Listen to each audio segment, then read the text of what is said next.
இந்த கவர்ச்சியில மயங்கி மக்கள் நமக்கு ஓட்டு போட்டுட்டாங்களா? கவர்ச்சியால தான் ஆட்சிக்கு வந்தீங்கன்னு என்ன பார்த்து சொல்றாங்க அப்படின்னு முதலமைச்சருக்கு சிஎம் சாருக்கு கோவம் வருது. சரி, கவர்ச்சியில் ஜெயிக்காம நீங்க எதை வச்சு ஜெயிச்சீங்க சொல்லுங்க பாப்போம். ஏதாவது ஒரு 2 காரணம் சொல்லுங்க பாப்போம். கலைஞர் மாதிரி இந்திய எதிர்ப்பு போராட்டத்துல கைது பண்ணி போராட்டம் பண்ணி ஜெயிலுக்கு போயிட்டு வந்தீங்களா? சரி, எங்க தலைவர் மாதிரி மிசா கொடுமையில 1 வருஷம் உள்ள இருந்து வந்தீங்களா? கட்சி ஆரம்பிச்சே 2 வருஷம் தான் ஆகுது. மாநில உரிமைகளுக்காக என்னைக்காவது குரல் கொடுத்திருக்கீங்களா? ஒன்றிய பாஜக அரசு ஏதாவது குரல் கொடுத்திருக்கீங்களா? பின்ன வேற எதை வச்சு நீங்க ஆட்சிக்கு வந்தீங்க?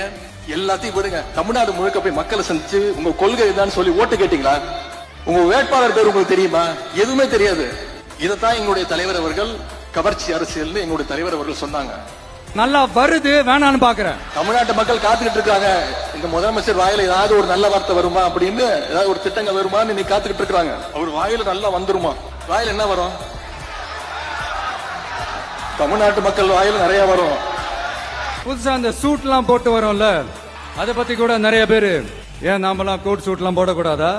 அவர் கோட்டு சூட்டு போடுறாருல, அதை நாம கிண்டல் பண்ணிட்டோமா? நாம யாரும் அதை பத்தி எந்த விமர்சனமும் செய்யவே இல்லை. அவர் கோட்டு சூட்டு அவர் போட்டுக்கிறாரு.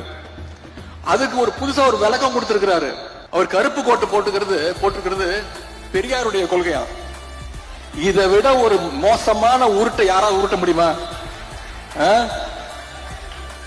உங்க ஜோசியரை அபிஷியல் கவர்மெண்ட் அட்வைசரா முயற்சி பண்ணி பல்பு வாங்கின ஒரு உண்மையான பெரியாரிஸ்ட் இருந்தாலும் நீங்க கோட்டு சூட்டு போடுறதுலாம் எங்களுக்கு பிரச்சனையே கிடையாது.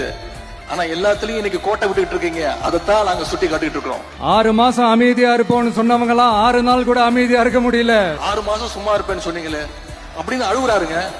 6 மாசம் சும்மா இருப்பேன்னு சொன்னீங்கல்ல, இப்பெல்லாம் பேசலாமா அப்படின்னு புலம்புறாரு. நீங்க பொய் வாக்குறுதிகள் நிறைய கொடுத்தீங்க. அப்பவே சொன்னோம் இதெல்லாம் நிறைவேற்ற முடியாதுன்னு. அதை செயல்படுத்துவதற்கு தான் உங்களுக்கு 6 மாசம் டைம் அப்படின்னு எங்க தலைவர் சொன்னாரு. எஃபிஷியன்டான அந்த போலீஸ் ஆபீசர்ஸ் டீம் நான் அப்பாயிண்ட் பண்ணி இருக்கிறேன். பெண்கள் பாதுகாப்பான அந்த சிங்க பெண் காவல் படை.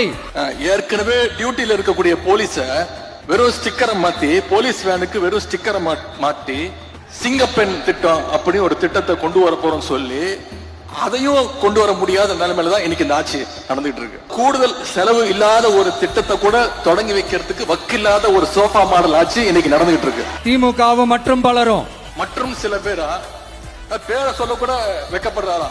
மற்றும் சில பேர் அல்லு சில்லு கட்சி. நான் கேட்கிறேன், அப்புறம் அல்லு சில்லு கட்சி தானே, அப்புறம் எதுக்கு அவங்க எல்லாம் போய் தனித்தனியா போய் பார்த்து சால்வ போட்டு போட்டோ எல்லாம் எடுத்தீங்க? எதுக்கு சோஃபா செட் அமைச்சீங்க? திருச்சியில் அவர் பேசுற பேச்சை கேட்டு இன்னைக்கு தமிழ்நாட்டு மக்கள் தலையில அடிச்சுக்கிறாங்க. இவரெல்லாம் ஒரு முதலமைச்சரா தேர்ந்ததுக்கு முன்னே இன்னைக்கு தலையில அடிச்சுக்க ஆரம்பிச்சுட்டாங்க.